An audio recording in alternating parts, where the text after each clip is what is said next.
Just left the hut. This is all the food I have left. All of it. I am the lowest on food I have been on the entire hike. Luckily, it's basically just a road walking to town, so I should be fine.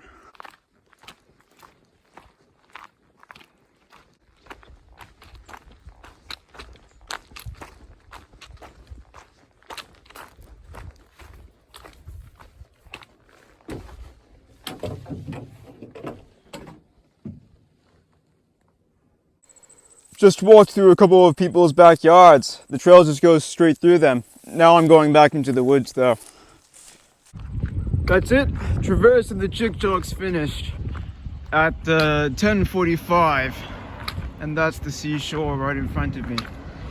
So I'm going to get some snacks, have a lot to eat, and then go to the next town for resupply so I don't have to drag a whole bunch of food over the next hill. I haven't been on the seashore since Florida. S'mores aren't a thing in Australia, so this is kind of funny to see. Cadbury too. I've been thinking back on Florida recently, and it's just crazy how different this place is in so many different ways. That's a very different ocean from the one I left at the start of this year. In terms of public services, Canada seems really good with these sidewalks and these libraries and post offices, stuff like that, you know, government services in all these small towns. But one thing they don't really do too well with is public toilets. Never mind, I found one. Nice public park as well.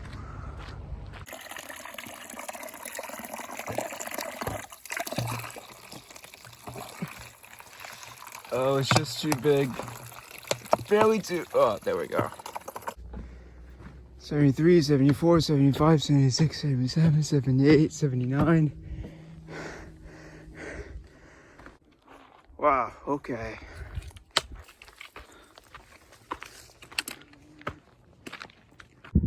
This view is pretty crazy. That's the ocean, and that's the top of the mountain I'm going to. But that's the ocean. It's just mist. Just surreal to be above the clouds like this. It's endless too. I don't see a single bit of ocean. It's all just underneath that. As I'm walking back down toward the coast, this very cool breeze is hitting me, even though it's actually a pretty warm day up here. Very warm, sunny day, and then I descend down here and it's just very cloudy, very misty, and much colder. And I'm pretty sure that's because the Gulf of St. Lawrence has a bit of an equalizing effect on temperature. This view is pretty similar to the ones I've had before. So there's the town down in the mist. And the caravan park I'm shooting for is going to be down there as well. And of course, I cannot see even a bit of the ocean. It's all fog. You know, one of the strangest things and one of the biggest surprises about Quebec for me has been the complete lack of native English speakers. Like, you'd think there would be some more immigration from other parts of Canada, and maybe there are in the cities, but definitely not so much in these smaller towns. It's very uniformly French speaking. But then the really big surprise was the tourism, the tourist areas, right? I would expect those places would have a lot of Americans and a lot of other Canadians just going over to see the mountains, to see Gaspésie National Park, but none I noticed, like no native English speakers at least, which is just really strange. That's my destination, more or less. First time I've seen it on really any sign apart from that Eastern Continental Trail sign way back down in Alabama. Gaspé. Well, Cap Gaspé is where I'm actually ending my hike. Just resupplied. There is a campground on top of the hill, so I'm going there for the night. Apparently it has fast Wi-Fi, so I'll upload some videos. It's 3 p.m., so by all standards, really early time to finish the day, but I think I deserve it, and I think it's going to let me work on my vlogs and really set an end date for the journey, because the journey is going to end very soon. I've kind of realized that I can definitely get to the end in 5 days if I really push it. I'm thinking about allowing 6 days to Gaspé, so I have some time to walk out of there, because it is going to be a 50-kilometer road walk if I don't get a hitch. Probably will get a hitch, but whatever. But yeah, I'm thinking, because it's about 200 kilometers to go, 210 to be more specific, I'm probably going to try and go for 6 days. Give myself some good leeway, maybe give myself a rest day if I get there in 5. And then I'm going to book a bus from Gaspé to Montreal. Of course, then I have another 20 days left before my plane leaves to Melbourne from Montreal. So then the question is, of course, what to do with that time. And I'm thinking there's some more hikes in that area, so I think I might do those. Vermont's Long Trail, the Adirondacks, you get the idea. This gives me a very similar vibe to the Keys somehow. Like the Keys, seaside, really interesting weather, close to the end of my journey, bilingual, but everything else is of course completely unlike the Keys. Anyway, that is my caravan park, so I'm going to try and get a tent spot there. I really hope that they do have a place for me. Success! Well, the receptionist was English Canadian, probably the first one I've met in so many weeks. I've just been super relaxed, sitting on this couch all morning, editing videos, charging my stuff, getting ready for the last big haul out to the end, which is not very far anymore. I think I will do the last national park in one section, one go, one day, just to save money on campgrounds, which means that I only need to average 33 kilometers over the next 5 days to get to that place. So I've kind of been feeling pretty lazy. I might only do about 20 kilometers today. And if I do, it won't harm anything because I can easily do 40 kilometers. Like, yeah, I have a very set goal and I made it attainable, easily attainable, so I can, catch my bus. But that does stick me with a lot of time to just sit around and be lazy, which is good, I guess. Leaving now at 1 p.m. That was pretty lazy, but I had plenty of time to edit a bunch of stuff with the videos and sort out a lot of my footage, which has been a blessing. It's a very cool day. This is the coldest it's been a midday for a while for me, which I think is just because of the equalizing effects of the Gulf, which is, right around me right now, which makes sense.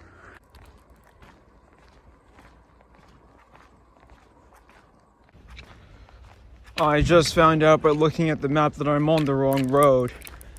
However, I also saw on the map that the trail gets very close to this road at one point, so I'm kind of thinking about bush bashing up there. But we'll see. Okay, just slipping my way up this very steep slope, and the trail should be up there in the weeds somewhere. Hate to admit it, but this may not have been the best idea. I'm just grabbing onto trees best I can. I think I see the trail up there though. Well, that was bloody stupid. I would only recommend what I did if you want adventure. And you may define adventure in a different way than I do. Fun though. I'm starting to realize I'm wrong about the French names I'm giving to places. So I just called the town I'm about to end up in Grosse Morne. And of course, the French pronounce it like Joe Moinders, something like that. Something with more soft G's, but yeah. I'm definitely pronouncing stuff wrong. Sorry about that, French speakers. So this is what all that effort was for. Even in real life, I cannot tell where the sea ends and the sky begins. You know, I cannot take it for granted that the mosquitoes and flies are gone. Like, they were horrible in Maine and to less of an extent in Vermont and New Hampshire. They existed in New Brunswick. They were slightly better there. And here they're just completely gone. They've completely vanished. I think the weather's become too cold for them, or maybe there's just not as much mud flying around as before, but either way, it's pretty relieving.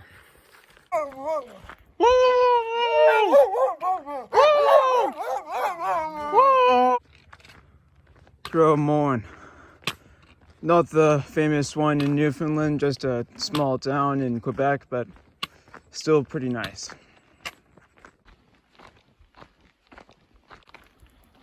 This ocean doesn't look real.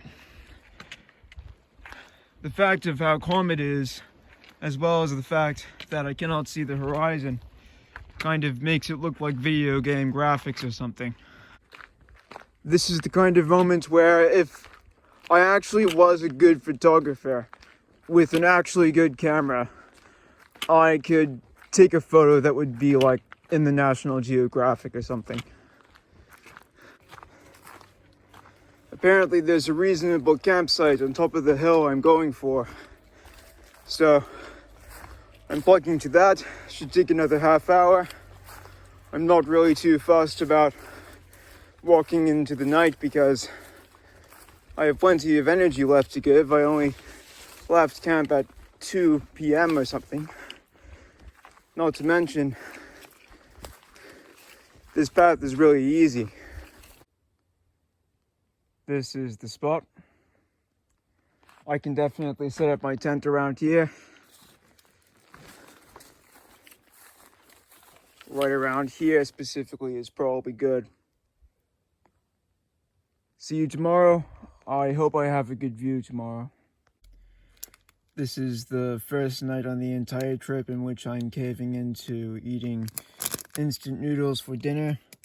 It was the only thing they really had in the store for dinner, apart from Nora's sides, which I cannot really cook and I don't really like.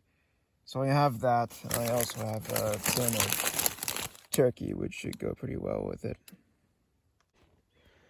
Nice view this morning, although it is one of those mornings where the sea is blending into the sky.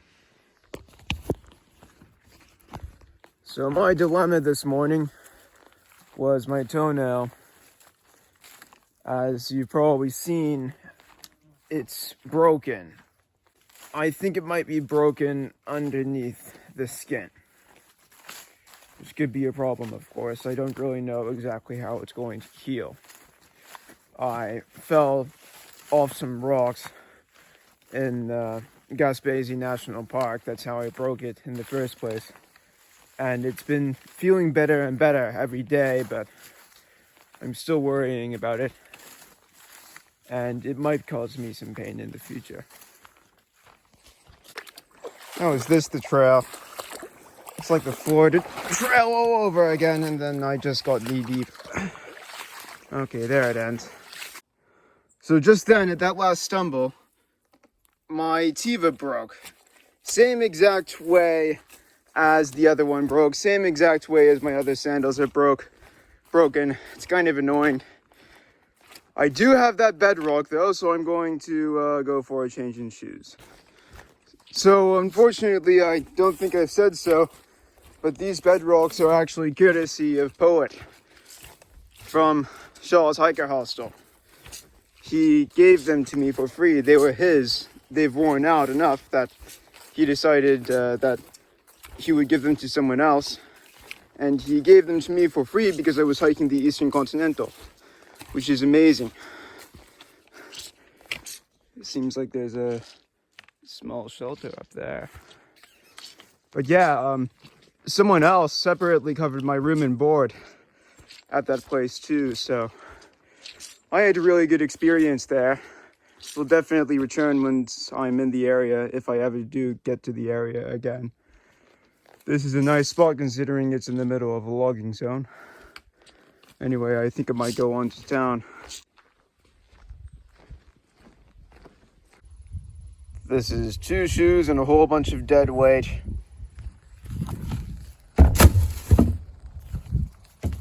Into the rubbish.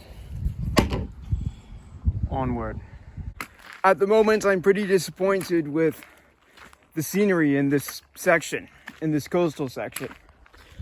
Mainly because it hasn't really been coastal.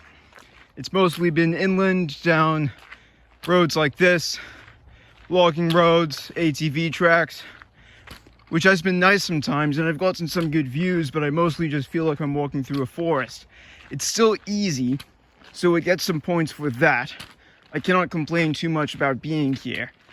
But in terms of coastal stuff I've definitely done more scenic stuff, you know, sections of coast with beaches and cliffs, and this just isn't that. It's not bad, I like it. I was hoping for more though, but maybe more will come.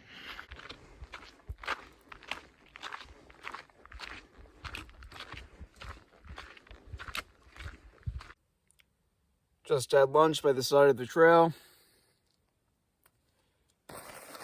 I have completely emptied my food bag. There is nothing in here.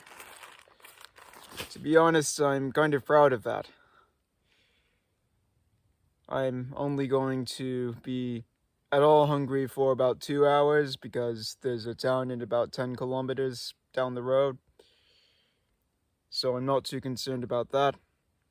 And at that town, I will do my final major resupply. That's the final time I can resupply fully for the rest of the trail.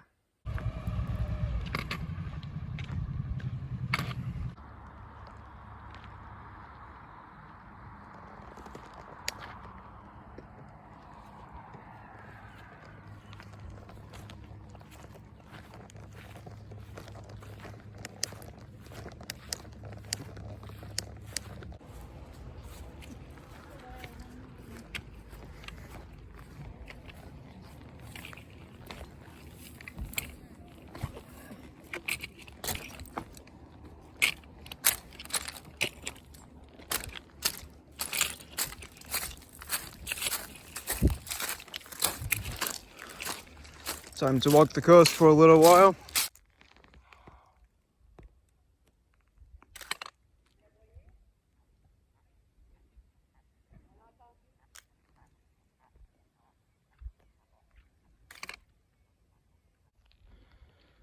So weird to see the sun like that. It's been so great to walk along this beach though. I've already seen a whale. I don't actually know exactly what that thing is off the shore.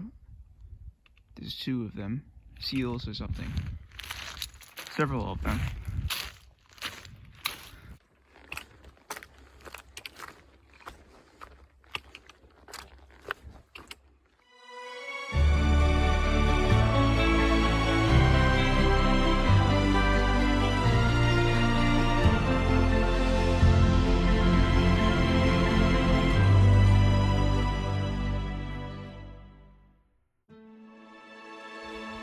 As fun as that drone flight was, I really need to reach the end of this beach before dark now.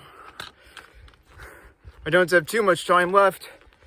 Luckily, I don't have a huge amount of distance to go. All good, made it out of there. That was some of the slowest, hardest walking I've done since hitting the coast. Of course, that doesn't really mean much because so much of this walking was very, very easy. Just made it to the shore of a lake I can barely see in the darkness. But there's this nice pavilion with a picnic table and a rubbish bin, and that's good enough for me.